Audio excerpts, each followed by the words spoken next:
Bonjour et bienvenue dans notre émission La santé vasculaire. Ici, nous parlons de la santé des nerfs, qui est très importante dans le système de la santé globale. Vous avez certainement entendu parler une fois de fourmillements, que ce soit des fourmillements dans les mains, dans les pieds, où l'on a l'impression qu'il y a des fourmis, des insectes, quelque chose en tout cas qui se déplace dans le corps. On a des fourmillements, des fois on se gratte la peau, on se gratte les bras, les pieds, etc. Vous avez entendu parler de picotements, où l'on éprouve des picotements, des sensations d'aiguilles. C'est comme si on vous plantait des aiguilles dans la voûte plantaire, c'est-à-dire sous les pieds ou dans la paume des mains.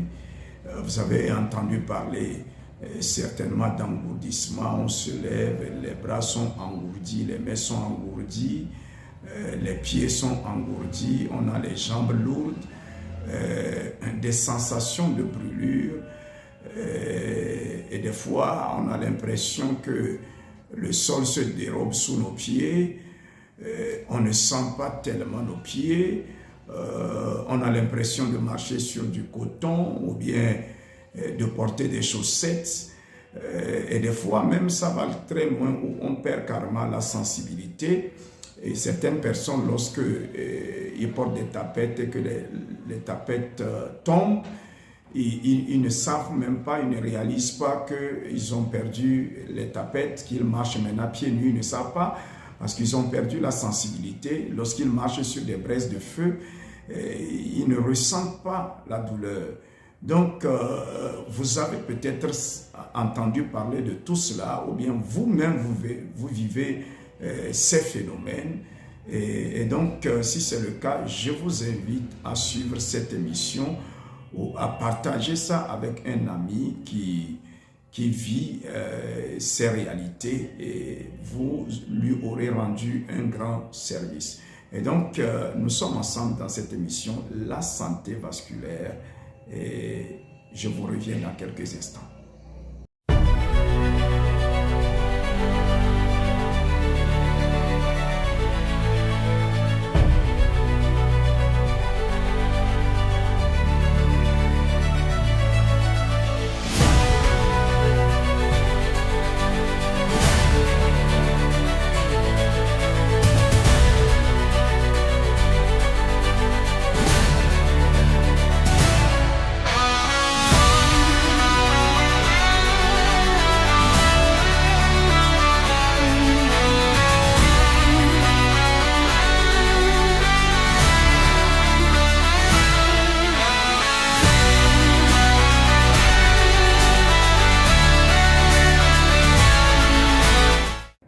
Voilà, tout ce que je viens de décrire, c'est-à-dire les fourmillements, les picotements, les engourdissements, la perte de la sensibilité, il y a beaucoup d'autres choses, par exemple la faiblesse musculaire, les crampes, les ballonnements. Nous allons revenir plus loin sur tous ces phénomènes. Ce sont des symptômes d'une neuropathie.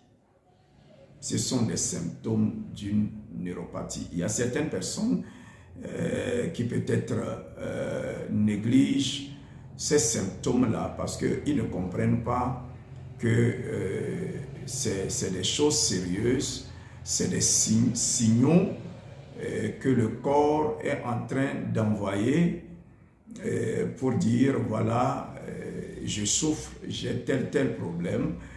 Et donc, les gens négligent ça. Les gens pensent que non, c'est des trucs bénins, c'est des trucs qui ne sont pas aussi graves. Et jusqu'à ce que ça se complique et qu'on atteigne un niveau où c'est vraiment très grave.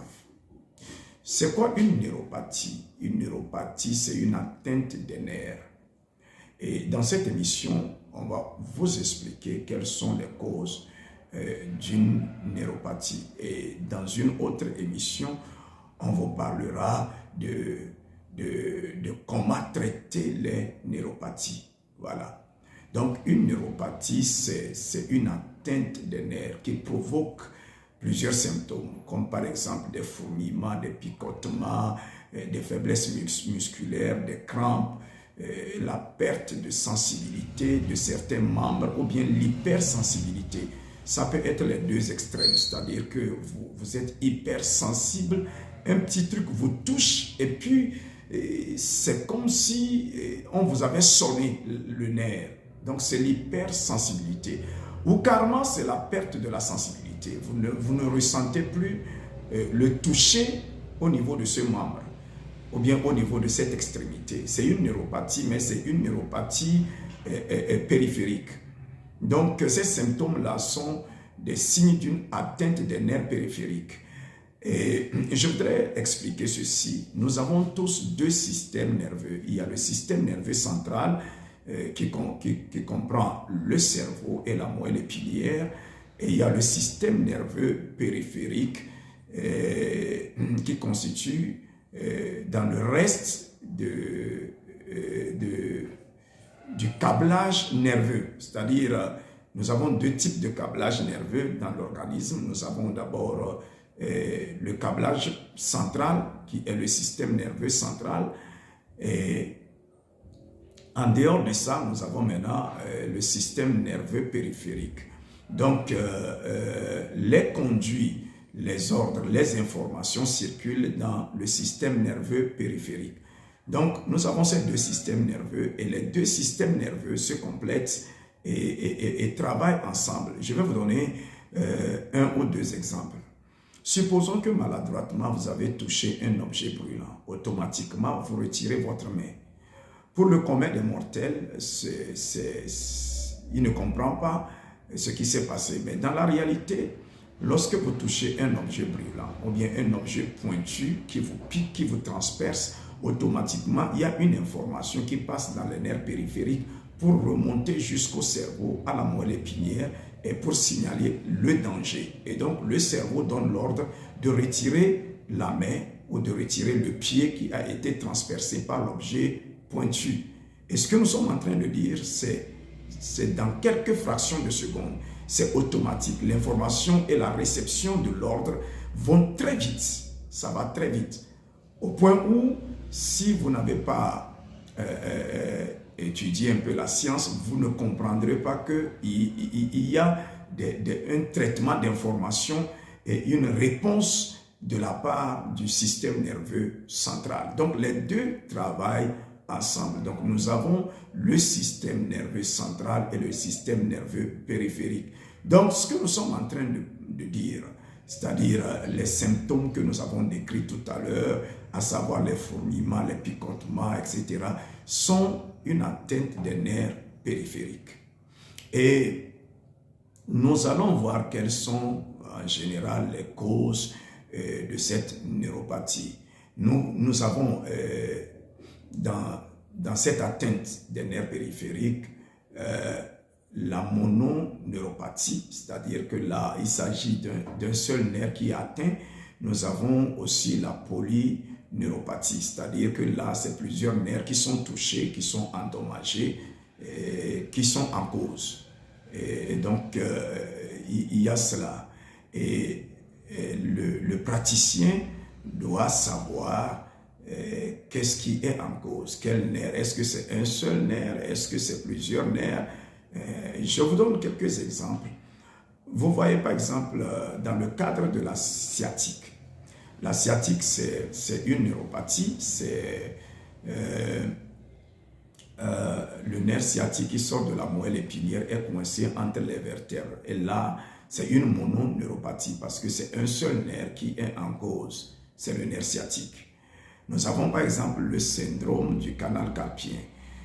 Donc le nerf médian qui innerve les 3 premiers doigts de la main est coincé dans une zone, peut être coincé au niveau de la main, dans une zone que nous appelons une zone très étroite. Et dans ce cas, vous avez des fourmillements au niveau des 3 doigts de la main, c'est-à-dire le pouce, l'index et le majeur. Donc vous avez des fourmillements, ça peut aller jusqu'à une perte une perte motrice, c'est-à-dire que lorsque vous saisissez des objets, les objets tombent, vous voyez. Donc, nous sommes dans des cas de mononeuropathie. Bon, dans les cas de polyneuropathie, il s'agit dans les cas du diabète, où le sucre détruit plusieurs réseaux de nerfs. Là, ce n'est plus une mononeuropathie, mais nous sommes en face d'une polyneuropathie. Donc, gardez à l'esprit que ces symptômes que nous avons décrits sont le résultat d'une atteinte des nerfs et que nous devons prendre ça très au sérieux. Maintenant, quelles sont les causes? Quelles sont les causes de la neuropathie? Les causes sont diverses. Il y a d'abord le manque de circulation sanguine ou bien la mauvaise circulation sanguine.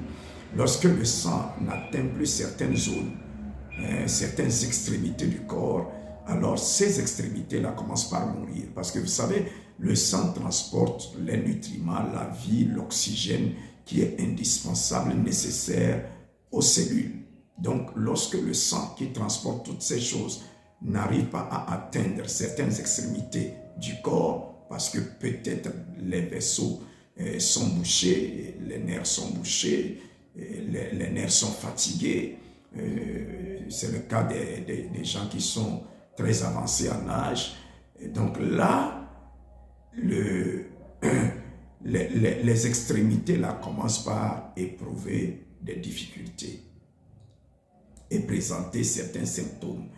C'est comme par exemple un fleuve d'eau qui parcourt ou bien qui traverse un village. Et il se fait qu'un jour, ce fleuve-là est bloqué quelque part et n'arrive plus à atteindre le village. Le village va manquer de l'eau. Et qui parle de l'eau, parle de la vie. C'est de la même manière que dans le corps de l'homme, le sang qui transporte tous les nutriments, qui transporte la vie, qui transporte l'oxygène, s'il n'arrive pas à atteindre certaines parties du corps, ça devient tout un problème. Vous voyez? Donc, ça, c'est une des causes. Nous avons aussi des lésions. La cause peut être une lésion d'un nerf. Un nerf a été endommagé, touché. Ça peut être un accident. Un nerf a été endommagé et touché, donc lésé. Il y a une lésion. Donc là, il y a problème avec ce nerf-là. Ça peut être un cas de dysfonctionnement. Un dysfonctionnement des nerfs. Les nerfs sont, c'est-à-dire un dysfonctionnement peut-être du système nerveux. Donc là, il y a problème. La cause peut être aussi une compression des nerfs. C'est ce que j'étais en train de dire avec la sciatique. Donc le nerf sciatique est comprimé entre des vertèbres ou bien dans le cadre du syndrome du canal carpien. Donc là, c'est le nerf qui est comprimé, soit le nerf sciatique ou soit le nerf médian. Donc, ça peut être une compression des nerfs, ça peut être aussi le diabète. Vous savez, le sucre détruit beaucoup les nerfs. Les nerfs n'aiment pas trop l'excès de sucre dans le sang. L'excès de sucre dans le sang détruit les nerfs, tue les nerfs. Et c'est pour cela que vous allez voir, on parle souvent du pied diabétique. Les diabétiques, il y a certains, à un certain niveau du taux de glycémie où les gens perdent la sensibilité. Lorsque vous touchez certaines parties de leur corps, ils ne ressentent plus rien. Parce que le sucre, l'excès de sucre a tué cette zone-là. Les nerfs sont détruits. Donc, et là, souvent, dans le cadre du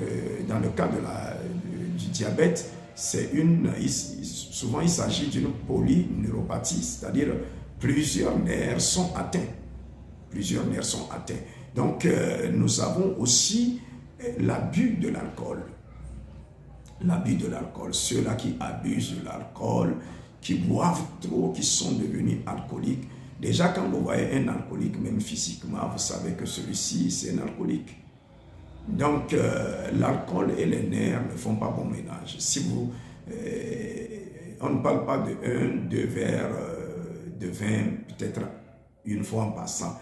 On parle de ceux-là qui sont accros à l'alcool, qui sont dépendants de l'alcool, qui ne peuvent pas vivre sans l'alcool, qui passent leur temps à boire, vous allez détruire votre système nerveux. Vous allez vraiment détruire votre système nerveux. Nous avons la carence de certaines vitamines, surtout les vitamines de la catégorie B, et surtout la vitamine B12. La vitamine B12 est le carburant des nerfs. Quand vous l'avez en abondance dans votre corps, vos nerfs se portent très bien. Et on peut trouver cette vitamine-là dans de la viande, dans le poisson, tout cela. Donc, la carence en vitamine B12 peut porter une atteinte à nos nerfs, peut provoquer disons, une neuropathie. Voilà. Donc, nous savons aussi la consommation de certains stupéfiants comme des drogues. Des drogues. Et certaines drogues sont vraiment très dangereuses. Très dangereuses. Donc, ces drogues-là agissent directement sur les nerfs et détruisent les nerfs, peuvent provoquer même une paralysie. Un jour, un matin, j'étais là et on m'a appelé dans un quartier de Bamako de venir en urgence pour une consultation à domicile. Donc je me suis rendu là, il s'agissait d'un jeune d'une trentaine d'années. Il s'est couché la nuit, le lendemain matin, il ne pouvait même plus se lever. Il était paralysé comme ça. Et personne n'a rien compris. Donc je suis arrivé, je l'ai consulté, j'ai posé quelques questions. Je lui ai demandé, est-ce que tu te drogues? Il a dit oui. Et il a avoué que la veille, il avait fumé une drogue là avec une nouvelle drogue qu'il n'avait jamais touchée avec certains de ses amis. Donc il est revenu, il s'est couché et puis le lendemain matin, c'est fini, il est paralysé. La drogue a agi entre-temps sur ses nerfs. La drogue a détruit la motricité de ses nerfs. Donc je lui ai fait un massage de 1h, 1h30, stimulant certains points qui sont nécessaires dans ce cas-là. Et par la grâce de Dieu, après la séance de massage, le monsieur s'est levé, il a commencé à marcher. Et je lui ai dit, ne fume plus jamais ces choses-là. Donc la drogue peut avoir un effet dévastateur sur nos nerfs. Ce n'est pas de la blague. Donc voilà en gros, peut-être s'il faut ajouter quelque chose, c'est la sédentarité. Lorsqu'on ne bouge pas, lorsqu'on ne marche pas, finalement les nerfs deviennent paresseux, les nerfs sont atteints. Donc on peut avoir ces symptômes-là. Donc en gros, voilà les causes d'une neuropathie. Et donc, dans une prochaine émission, nous allons parler des approches de traitement de ces symptômes-là. Merci et excellente journée à vous.